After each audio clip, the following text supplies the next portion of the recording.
मेरे भाइयों और बहनों, आज मैं आप लोगों से ऐसे विषय पर बोलना चाहता हूं जो कि बरसों से झूठ फैलाया गया। तुम्हें हमेशा ये बताया गया कि अंग्रेज सिर्फ लूटने आए थे।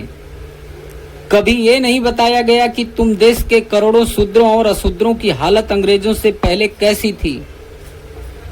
मैं पूछता हूं कि जब इस देश में मनुवादी व्यवस्था का राज था, तब बहुजनों को कौन सा अधिकार मिला था? क्या हमें मंदिरों में जाने दिया जाता था? क्या हमें शिक्षा पाने दी जाती थी? क्या हमें इंसान समझा जाता था? सदियों तक हमें गांव से बाहर रखा गया। हमारी परछाई तक अपवित्र मानी जाती थी। हमें पाप बताया गया। फिर अंग्रेज आए।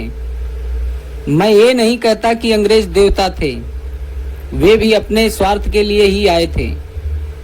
लेकिन इतिहास का सच ये भी है, उनके शासन में पहली बार कानून की बात हुई, स्कूल खोले गए और बहुजनों को शिक्षा पाने का अवसर मिला। अगर शासन ना आया होता तो शायद इस देश का कोई भी अछूत बच्चा स्कूल नहीं जा पाता। शायद इस देश का बच्चा कभी भी पढ़ नहीं पाता। मेरी लड़ाई अंग्रेजों से पहले उस व्यवस्था के खिलाफ थी जिन्होंने इंसान को इंसान नहीं समझा। कुछ लोग कहते हैं कि अंग्रेज चले गए इसलिए भारत आजाद हुआ। मैं कहता हूं कि सच्ची आजादी तब होगी जब इस देश का अंतिम व्यक्ति भी सम्मान के साथ जी सकेगा।